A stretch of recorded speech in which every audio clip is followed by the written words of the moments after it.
Como les decía, tenemos aquí otra vez a María Himalaya. Vino el viernes, pero se nos quedó muy corto poder continuar hablando con ella. Y recordarles, es una exenfermera abortista. Sufrió un proceso de conversión que le abrió los ojos para darse cuenta de lo que realmente estaba haciendo. Muy buenos días de nuevo, María. Muchísimas gracias por estar aquí. Es un placer estar aquí, gracias a vosotros. Se nos quedó, como estaba diciendo el otro día, muy corto hablar contigo de estos temas y mucho más después de ver cómo se están gastando, o mejor dicho, tirando el dinero en subvenciones para... Y sobre todo, Javier, que es que no estaba yo. Yo te había pedido que invitáramos a ella. Eso es. Porque me parece que es un testimonio, de los pocos valientes que hay en el tema del aborto. Ahí nuestros espectadores saben que es uno de nuestros temas recurrentes, es uno de los temas donde ponemos más énfasis, porque, entre otras cosas, el silencio de todos los demás es aterrador, es estremecedor, porque además siempre hemos defendido que esto es posible, porque hay muchas personas que podrían hablar, los biólogos, los médicos, los genetistas, los ginecólogos, los psiquiatras, los sociólogos, podrían contar muchas cosas sobre qué es y qué significa un aborto, desde todos los puntos de vista, de forma multidisciplinar, y todos ellos permanecen callados, en un estruendoso silencio. Entonces, que haya personas que además han vuelto del otro lado, que han venido del lado oscuro, de ese lado, como decías, satánico, ¿no? de la muerte del inocente, que hayan vuelto y sean capaces de contarlo y de explicarlo con la paz, con la serenidad, pero con la fortaleza al mismo tiempo que lo hace esta mujer, yo creo que merece el tiempo que nosotros le dediquemos y muchísimo más. Y por eso yo pedí que no pude estar el otro día, y es uno de mis temas favoritos, porque creo que es un tema clave para construir una sociedad que pueda ser justa. Creo que si no llegamos al final a convencer a la gente de que no se puede matar a los niños en el vientre de sus madres, no podremos construir una sociedad de verdad justa, estaremos construyendo sobre arena, y por eso me parece tan importante que ella esté aquí. Solo recordarles, mientras ustedes no pueden trabajar, mientras ustedes no pueden salir de casa, recordarles que este gobierno declaró como servicio básico fundamental el aborto. Es decir, usted no podía ir a trabajar, pero las mujeres sí podían ir a abortar. Aborto subvencionado por el gobierno. Cuéntenos un poquito, María. Resumiendo brevemente, porque lo tratamos el viernes, pero para poder hablar más. Me gustaría empezar con una frase de San Maximiliano Kolbe. El gran mal, ¿no?, de este mundo es la indiferencia. Y creo que ese es en el que habitan la mayoría de los españoles, por no ya decir del mundo entero. Yo voy a hablar de mi país, que es España, y al que suplicó a la Virgen María, que es tierra de María, pues que venga en nuestro rescate. Por eso también estoy aquí. Y la indiferencia es el pecado que está también asesinando a todos nuestros hijos que deberían de nacer y no nacen, a todas nuestras mujeres que deberían de caminar por caminos de vida, no de muerte, pero en cambio son llevadas a caminar en caminos de muerte. Y bueno, pues por eso estoy aquí. Me ha entristecido mucho ver la cantidad de dinero que se va, ¿no?, en grupos que justamente apoyan el aborto. Y me entristece porque veo la lucha, la conozco desde dentro, de todos los movimientos, fundaciones, organizaciones pro vida, que tienen verdaderas dificultades y que están dando ahora con ayudas privadas de gente generosa y que cree en la vida, y que son las únicas que están ayudando a las mujeres que deciden decir que sí a la vida. Que también están siendo muchas gracias a todos esos movimientos, rescatadores de San Juan Pablo II. En este país el tema del aborto en la práctica, es decir, una mujer embarazada va al ginecólogo de la sanidad pública y a poco que muestre la más mínima duda... No tiene que mostrar ni duda. La van a crear ellos. La mujer lo que muestra todavía en ese momento es, por ejemplo, solamente expresará el miedo. Solamente expresará el miedo. ¿Qué miedo expresará? Pues la circunstancia que la va a llevar a estar ahí. Es decir, no tengo ahora posibilidades económicas de otro hijo, es decir, es que he encontrado el trabajo y mi jefe me está amenazando con despedirme si llevo a cabo a término este embarazo. ¿Qué más puede suceder? Pues que la excusa en una joven será que es que ahora mismo no lo puedo plantear en casa, ¿qué va a pasar con mi vida? No es el momento. Eso es lo poco que ellos expresarán, que ellas expresarán, además solas, se las lleva solas, por supuesto. ¿Qué encontrará? Pues una mujer preparada especialmente para recibir a esta mujer. ¿Y por qué está preparada? Para decirle lo que tiene que hacer. ¿Y qué es lo que tienes que hacer? Le dirá, por supuesto, quitarte este problema. Porque a nuestros hijos lo llaman problema. Porque así se cosifica la vida del ser humano que hay en el vientre de esa mujer y por lo tanto ya no estoy asesinando a un ser vivo, a un ser humano que es mi hijo. No estoy asesinando, es más. He cambiado las palabras, las he manipulado, las he modificado y con eso convenzco a la mujer que tengo delante y cae. ¿Por qué? Pues porque en ese momento está sola, débil, vulnerable y ellos lo saben, porque yo lo sabía, estaba en el otro lado. Por eso nos pagan. ¿Dónde estabas? En una clínica en Bilbao.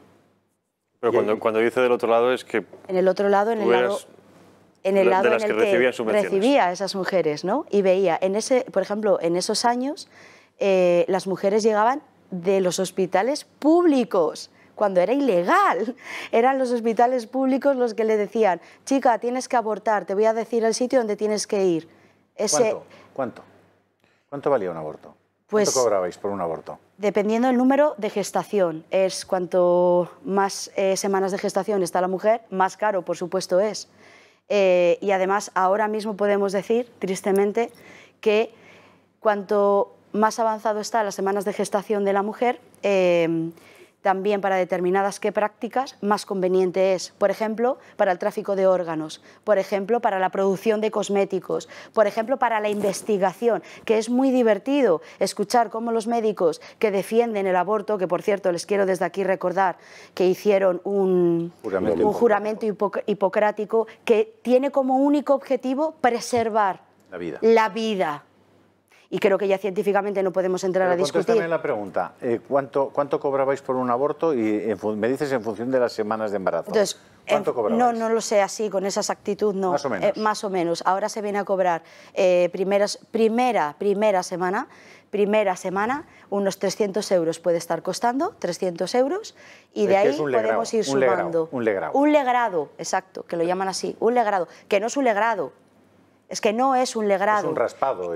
Lo llaman así raspado, pero voy a volver a insistir. No es un legrado, no es un raspado. Eso suena muy bien, es una palabra técnica, médica. Pero yo quiero decir la verdadera palabra. Sigue siendo un asesinato de un ser humano. Mujer, que en este caso es tu hijo. Y que tú como madre tendrías que preservar con tu propia vida la vida de ese ser que no puede defenderse. Estamos hablando de que conforme va avanzando el embarazo y van avanzando las semanas, no son 300 euros, sino que eso puede llegar a cantidades 400, 500, ahora hasta y no todas las clínicas tampoco pueden hacerlo. Por eso se derivan a diferentes clínicas de España. ¿Por qué? Pues porque no tienen el material adecuado. Solamente es por eso. Zaragoza puede estar cobrando ahora por 22 semanas de gestación, 20 semanas de gestación, por ejemplo, una clínica en Zaragoza, la última información que tengo, 800.000 euros. Cuando hablan de 20 semanas de gestación, fíjense, yo llevo siempre un pin aquí que me regalaron Se me ha olvidado traer un muñequito de Mairena. Yo lo estoy regalando, es verdad. Lo tengo arriba. Este es un bebé de 10 semanas. Sí. Y son sus piececitos. Sí.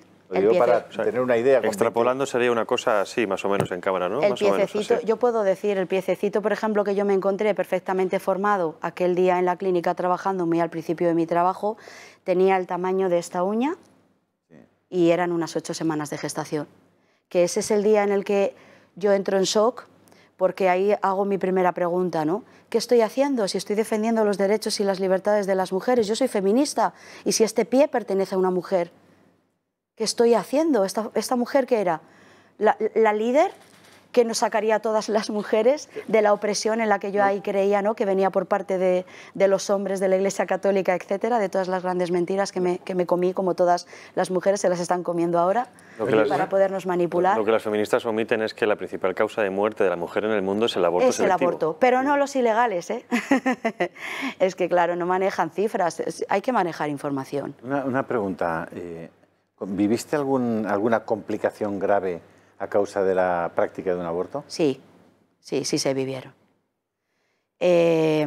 Ahora, por ejemplo, han salido unas imágenes, que quiero volver a hablar de ellas, de la clínica Dator en Madrid, saliendo por la puerta de atrás unos ataúdes grandes, ¿no? Se preguntó a Irene Montero qué era. Y ella tuvo la desfachatez, porque eres mujer, Irene Montero, por favor, solo por eso. Tuviste la desfachatez de decir que ahí iban los restos de los abortos. No, te voy a explicar yo en dónde van los restos de esos abortos, si me lo permites, porque he trabajado allí dentro. Y allí dentro no estabas tú, Irene Montero. Allí dentro no estaba ninguna otra feminista de las que gritaban conmigo en la calle y gritan ahora. Allí dentro la mujer que va a asesinar a su hijo está solita, conmigo estaba, cuando yo estaba allí. Entonces te voy a decir, y os voy a decir, que iba en esos ataúdes. En esos ataúdes iba seguramente el resto, el cuerpo de una mujer que, habiéndola practicado un aborto, se les ha muerto en la camilla. ¿Sabéis por qué? Porque los restos de los bebés, porque era mi trabajo, era que cuando se arrancan despedazados del interior del útero de la mamá, caen a un cubo que hay abajo entre sus piernas, porque se introduce después de los hierros un tubo de aspiradora que succiona esos restos y que caen a ese aspirador. Ese aspirador era el que yo, la que era Maya, ahora María, vaciaba en un triturador. Un triturador que tiene capacidad y potencia dependiendo de que esas clínicas, hasta qué número de semanas de gestación, se permiten hacer esos asesinatos. Entonces, ahí se vierten esos restos. Restos de piececitos, manos, o sea, extremidades perfectamente formadas, cráneos, masa gris, sustancia blanca, etcétera, etcétera, etcétera. Corazón. Entonces, eso se introduce a un triturador, se le da a un botón y se tritura, hasta el punto de que yo he tardado mucho tiempo en entender por qué me producía un rechazo brutal la batidora americana que tenía en mi casa. Un día, después de mi conversión, no pudo ser nunca antes, un día me vino el mismo ruido a mi cabeza. A veces tapamos con un montón de toneladas, lo metemos debajo de la alfombra para no poder porque no podemos enfrentarnos a ello. Entonces ahí vino y recordé que era el ruido del triturador. Pero ahí van esos restos y luego se echan a contenedores donde pone una etiqueta de restos biológicos. Ya está, como los que se desprenden de uñas y piel en cualquier otra intervención quirúrgica. Pero ahora, si se pretende vender órganos, no podrán hacer eso. Pero supongo. ahora, no, claro, ahora se extrae, por ejemplo, una técnica que se emplea ahora para preservar, bueno, ahora se vende muy caro el cerebro de los bebés para el estudio, que era lo que iba a decir antes. Los médicos, que era lo que les quería recordar, investigan con esos bebés, ¿no?, para salvar la vida de otros niños. Es que es muy irónico, es muy satánico todo lo que está pasando en el mundo, ¿no? Entonces, pero hay un método para preservar el resto de órganos si no se quiere el cerebro, que es introducir instrumental quirúrgico que lo que hace es, dentro del útero materno, en bebés de hasta 9 meses de embarazo, aplastarles el cráneo en el interior. El mal no tiene límite y nosotros, claudicando al mal, tampoco. Uno de los procedimientos, y lamento tener que hablar de esto, pero como somos ya mayores todos y como aquí hay libertad de expresión, que yo sepa, uno de los procedimientos más habituales, y tú me corregirás si no es verdad, es inocular, introducir una solución salina dentro del útero, que lo que produce en la práctica es que se quema el feto dentro del útero. La realidad es que cuando se provoca el parto a continuación, es expulsado el feto, y además sale normalmente quemado, sale materialmente quemado del vientre de la madre. Sí, así es. Ese es un procedimiento que nosotros hemos visto, incluso hemos llegado a grabar en esta casa y hemos emitido esas imágenes. La verdad es que ni enseñando todo, ni enseñando las cosas, ni contándolas con el mayor de las crudezas o de los realismos, la gente que no quiere ver no lo ve. Es inútil. Entonces, al menos, explicando estas cosas, tenemos que evitar que aquellos que entienden la vida como nosotros la entendemos y como nosotros la explicamos, se marchen, defeccionen de esas ideas. Y sobre todo defiendan la verdad. Claro. Que se proclamen. Los que creen que el aborto es un crimen, tienen razones más que suficientes para creerlo. Sí. Los que creen que las leyes sobre el aborto son injustas tienen razones más que suficientes para creerlo. Había muchas personas que defendían constantemente la ley del 85 y decían, no, es que la ley socialista del 85 era una maravilla porque eso... No, era una ley tremenda que permitía el aborto hasta el último mes, como está explicando ella muy bien. Con la ley del 85 y con la actual, puedes matar a la criatura porque tiene labio leporino cuando está de 8 meses. Sí. Lo puedes hacer legalmente, lo cual es una verdadera salvajada. Solamente como dato, me llegó el otro día, yo recibo muchos testimonios personales porque de alguna manera este testimonio está llevándome por el mundo entero, no solo por España, y se acercan a mí muchas mujeres que han abortado porque están empezando a encontrar ese de verdad, puedo ser perdonada, puedo reconciliarme con esa historia, Claro. porque quiero recuperar y porque sí, tenemos derecho a volver a sonreír, tenemos derecho a volver a empezar a una nueva vida, reconociendo que sí, hicimos mal, pidiendo perdón y volviendo a comenzar y a empezar, ¿no? Y hayan esa paz, y por eso este testimonio está siendo un antes y un después en la historia, no solo de mi país, de España, del mundo entero, porque es de Dios, no es porque es de María Himalaya, porque es de Dios. Entonces, esos testimonios, ¿no?, te cuentan cómo son obligadas a asesinar a sus hijos cuando, por ejemplo, han sido diagnosticados con screening, amniocentesis, que en la mayoría de los casos son falsos positivos, son asesinados sin que se les conceda ahora mismo en España la posibilidad de otra cosa. Es más, cuando la mujer se planta con autoridad y dice, no, me da igual, quiero seguir adelante, y no estoy hablando de mujeres de fe, ¿eh? Ni siquiera estoy diciendo ahora que es porque sean católicas. En ese momento, ahora mismo no nos podemos hacer a la idea de la presión que están soportando. Son insultadas, vejadas, humilladas. ¿Por qué? Porque se las está diciendo que están cometiendo una atrocidad, permitiendo la vida de ese hijo.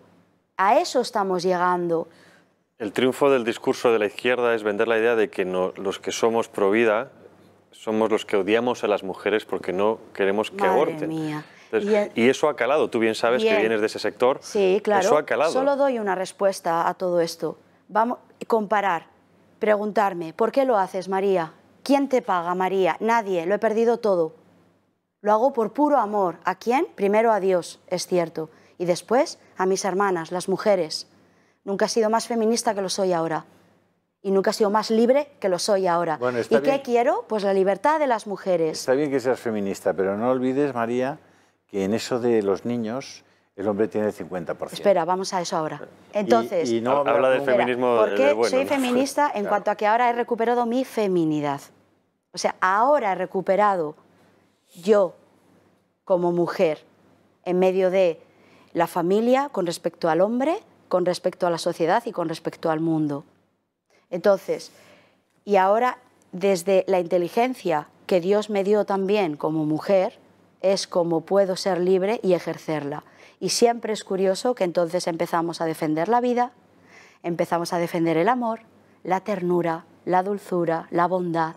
Es así, va acompañándonos en eso. Entonces, ese es el otro gran engaño, ¿no? Sacar de esto al hombre, al padre.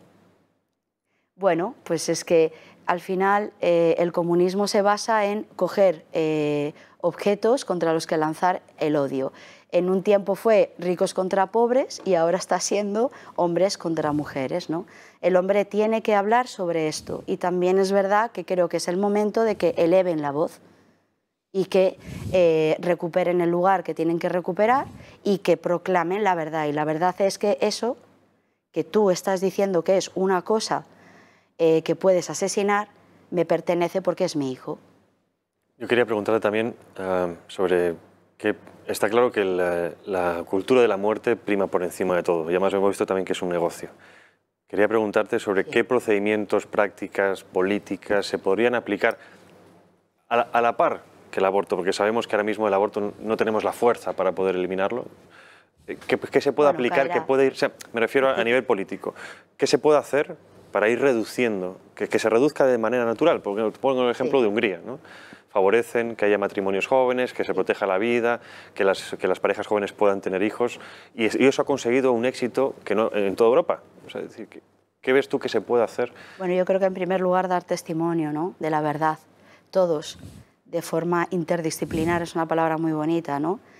Todos los que de alguna manera formamos parte en la cultura de la vida, empezar a dar testimonio. Creo que es también el momento en el que los esposos, los matrimonios salgan proclamando la hermosura de la vida, ¿no? Cuando ellos han dicho que sí a la vida, y cómo han sido ayudados y cuál es el final, que el final es feliz siempre, el 100%, cosa que no sucede cuando se toma la decisión equivocada, ¿no?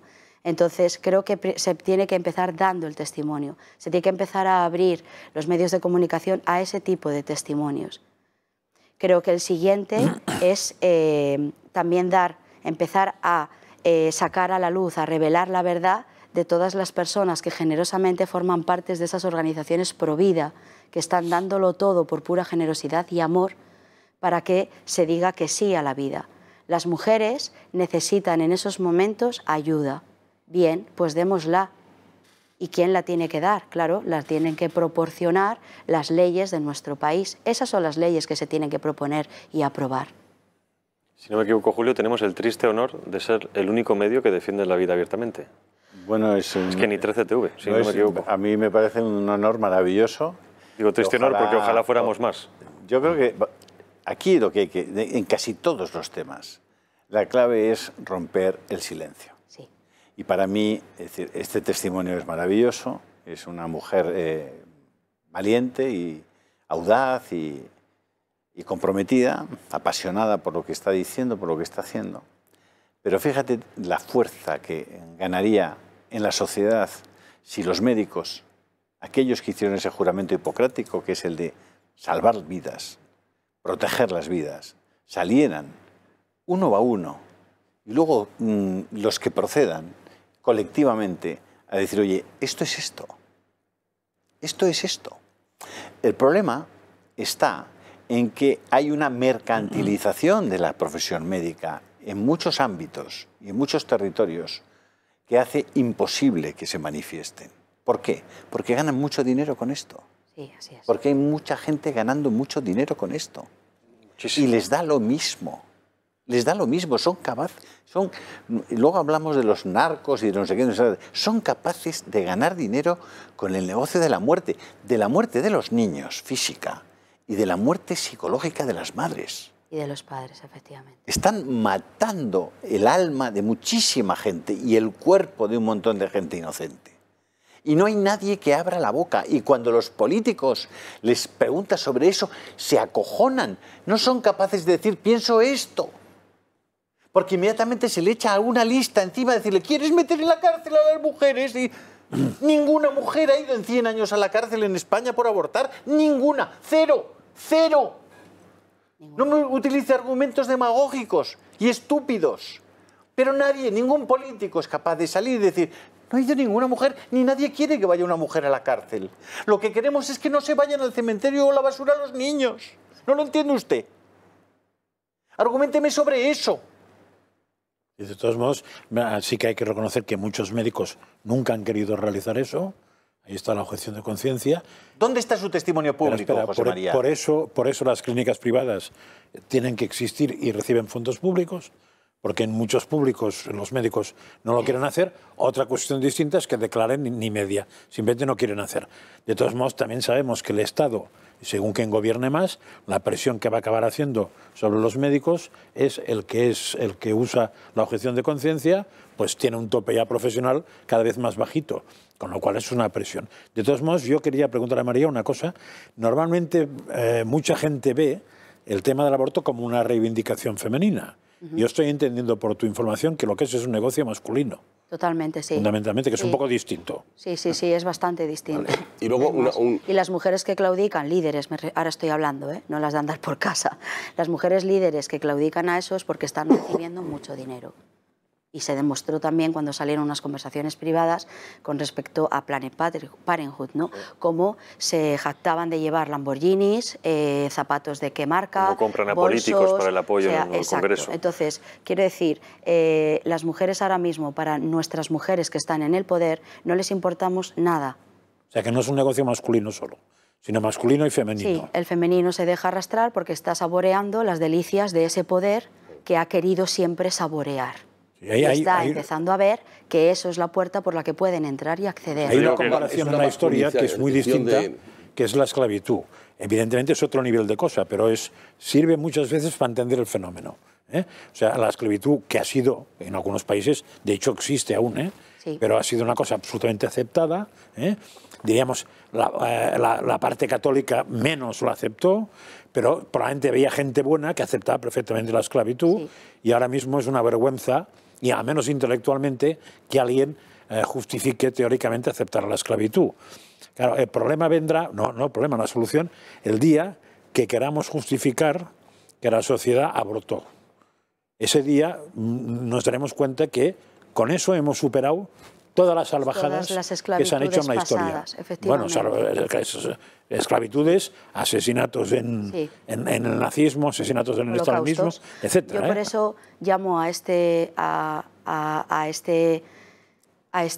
problema, ¿no?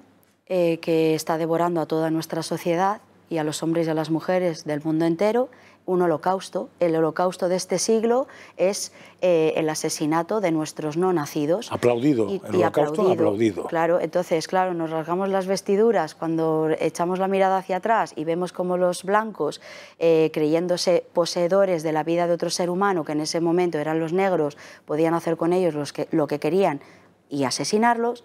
Nos echamos las manos en la cabeza y nadie entiende cómo pudo acontecer un holocausto nazi, pero si revisamos fue por lo mismo que está pasando ahora, el silencio de unos. ¿Y dónde crees en Estados Unidos que Planned Parenthood coloca los centros abortistas? En los barrios de negros y en los barrios de latinos. Claro. ¿Pues qué creéis que los ponen en Filadelfia al lado de las mansiones de...? No. A los que hay que impedir que tengan hijos es a los negros, a los latinos y a los pobres. De hecho, el origen de Planned Parenthood, Margaret Sanger lo dijo oficialmente, está en sus libros, que era con el objetivo de reducir la población negra. Sí, o sea, es puro racismo. Es que luego además desde la gran élite, ¿no?, que es la que pretende venir a esclavizarnos a todos y a dominarnos a todos, pues sí, controlar el control de la natalidad. Hay otra cosita que solo quería comentar y que invito a todas las mujeres, ¿no? Escuchad los discursos de nuestras líderes feministas en ese feminismo malentendido, ¿no?, en el que yo también participé. Veréis que siempre utilizan una cosa, o también todas las mujeres que son llamadas a debates pro aborto, ¿de acuerdo? Veréis que siempre utilizan estas palabras. Es que las mujeres... esas tienen derecho a esas, o sea, ellas esas, nunca abortan. ¿Cómo esas? Entonces tú, hermana, mujer, ¿no abortarías? ¿Tú no llevarías entonces a tu hija a una clínica, a un abortorio? ¿Esas? ¿Quiénes son esas? ¿A quiénes te estás refiriendo? ¿Nos estáis salvando la vida? ¿A quiénes? ¿A las de clase social baja? ¿A las pobres? ¿A las negras? ¿A las que ya socialmente están discriminadas? María, y otra frase son que la usaban lepra siempre, de este siglo, son los leprosos de este siglo, esas mujeres. Para esas dicen que tienen que aprobar estas leyes. ¿Os dais cuenta de cómo hablan ellas mismas, mujeres? ¿En serio son las que nos defienden?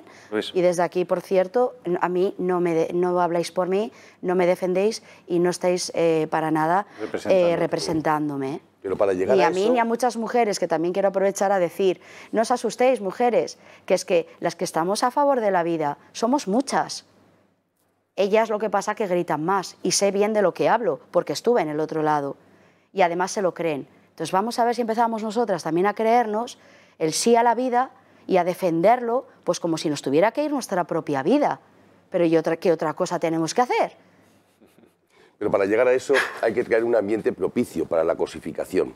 Entonces, ¿qué ocurre? Que el otro día lo vimos aquí y se pusieron las imágenes. De repente hay una empresa que para dignidad de los padres están encantados de ver a su nasciturus desde el primer momento. Entonces hacen unas fotografías y sale alguien en un canal de radio muy importante, que además se retransmite también para que se visualice, y dice que un feto, que una vida humana, es una cagada. Eran las palabras. Y se lo vimos aquí. Es así. Tridimensional. Claro, pero claro, dijo textualmente, he echado... he echado más humanas que eso. Eso es. Entonces, claro, cuando tú a un no nacido, a alguien que necesita que se le ayude más que nunca, le dices que es un detritus, pues claro que lo puedes matar. Es que es muy grave. Entonces, ese ambiente de la levedad del mal, ¿no? Que es que, bueno, sí, convive con nosotros con naturalidad. Entonces, claro, pero vas creando ese ambiente propicio a que lo fundamental se desmerezca, que es la vida. Bueno, pues... Y a que una pareja joven no hable de sus hijos o de que van a tener hijos, porque claro, aquello es hasta feo. Bueno, pero es que además, y además siendo ya muy economicistas, la pregunta es, hay parejas, yo tengo vecinos, tengo compañeros de trabajo que han adoptado niños, pues en Rusia, en China, en donde sea. Pero vamos a ver, si una mujer, por desgracia para ella, que debe ser terrible, cree que no puede sacar adelante un hijo, no se pueden adoptar los hijos. Yo he visto esto y convivo con ello, es mi vecino, o sea, es que vive en la puerta de al lado.